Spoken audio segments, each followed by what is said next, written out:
Hey there, this is Therese Skelly, and I am so excited that you are going to be listening to an episode of the Fiercely Brilliant podcast. Do you like those two words? Fiercely Brilliant. My hypothesis is that you are here for a reason. We all are. Our souls have led us on journeys that have very often taken some twists and turns, and sometimes it's not pretty. Sometimes there's struggle and there's loss and there's challenge, and in the middle of that, there's always a way out. And it's those times that often lead us into our great life and work. So you're going to hear stories in these episodes of myself and other beautiful people that share the journey. They share how they got to the place where they're standing, working in their brilliance, and being the powerful leaders that they are. So stay tuned and enjoy this episode. Hey, this is Therese, and I'm so excited that you are here watching or listening to the Fiercely Brilliant podcast. This is where I do my very best to help you get that amazing brilliance of yours out in the world. And so I bring people on and I share my own stories and my own wisdom. And today I'm going to be talking about the distinction between, are you being visible or are you being seen? What? Those are two very different things. Okay, let me just clarify that a little bit. Okay, when we think visibility, at least I do, I think how much exposure you have, right? We think like how many followers you have, how big is your list, how many views or impressions or likes or clicks or whatever the measure is. But visibility is basically how much are you out there and how many people are just in front of you, basically watching you, right? But I think there's another measure that I want you to know and I want you to shoot for. Are you being seen? Now, that to me is like, if I connect with you in your marketing material, in a networking meeting, one-on-one, are you showing me like the essence of you? Or are you showing me like the polished up professional version? I'm not saying you shouldn't be professional, but there is a difference between being visible and being seen. Ideally, you want to be very visible being seen, or you want to be seen very visibly. They have to go together. Have you ever, like, we see it all the time, right? Social media or marketing, where they're just posting, but you don't get a sense of who they are, right? They're like, you're saying the words, and I see the pretty pictures, and you look good, but I don't get you. And sometimes people don't splash all their shit all over social media, but they put up one post and you're like, wow, oh my God, I totally resonate. Like, I feel you. What you have to know is, in this day and age, people need to connect with you. Especially if you're selling like your service, especially if it's like a transformational in nature, or hell, any service in nature. I don't think if people buy a pair of shoes, they need to connect with you. But if you're a service-based business, and I work with a lot of coaches, and people need to understand, like, okay, there's a bunch of you in the marketplace. How do I even choose? Y'all say the same thing, and I don't. But if you can show them, like, the truth of you, what you stand for, what you love, what pisses you off, what you're willing to be polarizing about, what you're willing to like be real about in the world, I think that's going to make all the difference. Okay, let's just talk about this. It's really easy to have somebody else write social media posts for you. Go through your blog articles, go through your newsletter, get a sense of your business, write some content. That's super easy. Not so easy to share your truth. Not so easy to maybe take a contrary opinion, or maybe share a real story that affected you in a big way. That's not so easy. And the reason is, y'all know I was a psychotherapist. You know, I've spent my whole career working with people's minds and the psychology and understanding why they do or don't do things, right? And the real reason people have visibility issues, I don't think people have visibility issues. I think they have being seen issues. The real issue is fear, right? Like, shame gets in and says, oh, well, God, what are they going to think? What are they going to think? Do they really, do they really want to hear what I say. There's whenever somebody says they have visibility issues or they're struggling, they're not doing their Facebook lives, they're not getting their marketing out right, it's not because they're stupid. They might not know the formulas, and they might not have clear marketing calendars and all that stuff. But generally, it's more about you're afraid. So let's just ask, what are you afraid of? We're just going in. Gonna go Mama T on your ass today. What are you afraid of? Let's just say this. Imagine you do work that is more esoteric. You do healing work or spiritual work or new agey or woo-woo work, whatever, and you were raised with a really traditional Christian or maybe Catholic family or something. There might be a little part of you like, ugh, my family would judge me.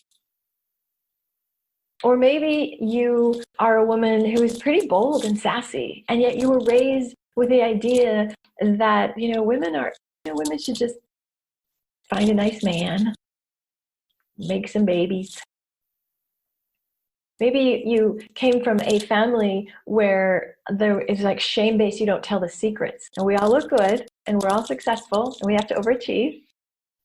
And suddenly you're talking about the truth that maybe things haven't been so good, or you lost some things.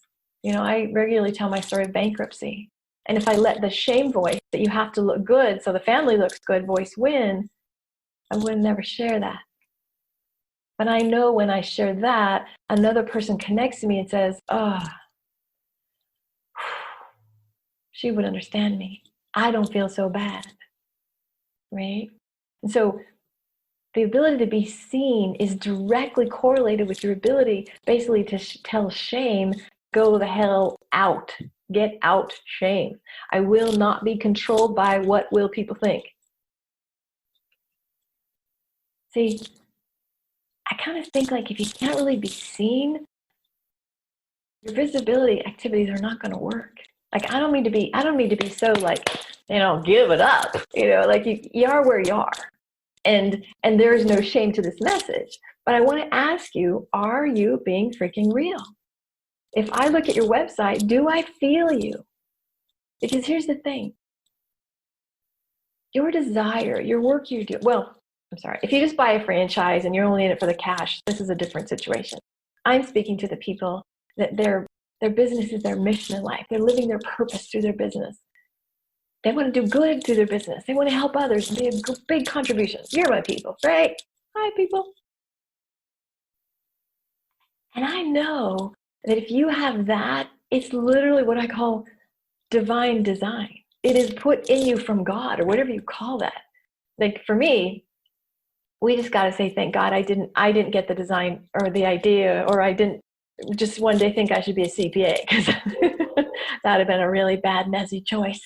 I'm not good with spreadsheets, but I got what I got, right? I got my desire to help transform the world. And I got my tools.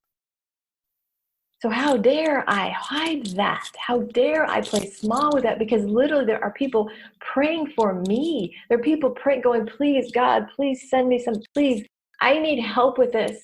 And I might be the one on a soul level that I'm supposed to be their person. How dare I go, oh, but I don't want to seem like I'm bragging. I better not say that. I don't want to upset anybody. Fuck that. And this is where I get a little preachy. This is where I get on my soapbox. Because you must follow that impulse in you that is here to serve, right? And so you got to get over it. Just get over it. Get over yourself, right? Because the truth is, you have a God-given mission. And then unfortunately, you've had life. And if you're like me, life kicked you in the head. Or you were raised with some really funky messages that you've probably done lots of therapy or lots of healing to overcome. And so the entrepreneurial journey is a spiritual and self-growth path. Yay! Would you have signed up for that? Meaning, the more you want to lean into the truth of what you do, the more pure you get in showing who you are, the more your gremlins are going to come up. The more, how can I say this? Let me put this here. Okay, so here's a water, right? Imagine if I had just dirt in the bottom of it. Imagine it was just dirt. And if I poured water in, the dirt would rise. So the whole thing would look really muddy. That's what happens, right? So we have this foundational stuff about maybe not enough, or afraid to shine, or, oh, I don't want to be too big, or I don't want to brag, or, oh, I don't want to, like all the shit that we're raised with from our culture, or our gender, or our religion, or just, hello, just swimming in this water. But then the flip side is there is something in us that has to be bigger to do the work we're here to do, and to be fiercely brilliant so we can help. And those two things kind of bump into each other. So which one's going to win? Are you going to let fear win? Are you going to let your small self win? Are you going to say, at the end of the day, on your deathbed, well, at least I didn't ruffle any feathers. I'm glad nobody was offended that I might have had more success. No. At the end of your life, you're going to sit there and say, oh, whew, I made a difference. This makes me cry. Made a difference. So I was willing to walk through fucking fire to help the people that I am here to help. Yeah, I was willing, and I feel good about that. You can tell this is my work, right? You should be this way when you talk about your work. Because when you're this way, you'll walk through fire and you will be seen. And if somebody doesn't like it, talk to the end. If somebody doesn't like it, move on. They're not your people. Because that way, your people can go, oh my God, I hear you. Now I hear you. Shit, now you're talking my language. Oh. Okay. Whew. So really quickly, what would you fear? What would you fear? What is in the way? If I challenge you to make a more vulnerable post, more real marketing, what is in your way? Now, I'm not saying you have to come on and dish all the dirt about your bad ex-husband and the abuse you went, like, don't get messy just to get messy. But there's always a little pivot. There's a little 2-degree angle. Like, am I being as real as I could be? Am I really saying what I want to say? Am I being the biggest stand I can be right now? Or am I using marketing language? Am I just making copy that's designed to sell? Am I doing direct response copy to make them take actions? Or am I just showing up? Because when you show up, they'll take the freaking actions naturally. So what are you afraid of? When you can presence it, then you can be like, oh, either it's not true, or it's not that big of a deal, or you tap into that mission and you go, you know what? Doesn't matter. I'm willing to walk through fire. What am I afraid of, and what is my mission? Those two things will help you get seen. Whew! That's a big one. I didn't know that I'd start crying because I get so passionate about this work. Anyway, loves, if you need some support, this is my brilliance. I can help you. I can help break through here. I can help you get seen in the way, I'm not going to promise you 10 million new Twitter followers. I don't know how to do that. And I know how to, for you, to help you be that person you're supposed to be in the world. So I'd love to hear your thoughts on this. Seriously, email me, ts@thereseskelly.com. Let me know. Let me know how it lands. And let me know more so, what are you going to do? What are you going to do to be seen? Because your people are waiting for you, and it's up to you to let them see you. I'll leave you with the last analogy. Imagine a lighthouse. Lighthouses don't run around the shore going, I don't want to. Lighthouses don't do this. They stand, and then the boats can find the way. Be the light. Be the lighthouse. Be so brightly lit that your people can find you, and then you get to do your great work in the world. Beautiful thing. All right, peace and blessings. It's been super fun to connect today. See you in another episode. Bye. Hey, this is Therese, and I'm so excited that you were with us today for another episode of the Fiercely Brilliant podcast. If you are inspired to get to that brilliant place, if you heard some wisdom today that made you think, yeah, I need some help in that area, I would encourage you to have a conversation with me. Super simple. You just go to thereseskelly.com/let's connect. It's a no charge, no pressure conversation. And if I can support you to clear the blocks, to really step into that brilliance, oh my gosh, it would be a delight. and I'll be honest with you. We'll just have a great conversation and see where we can take it. Peace and blessings. Bye.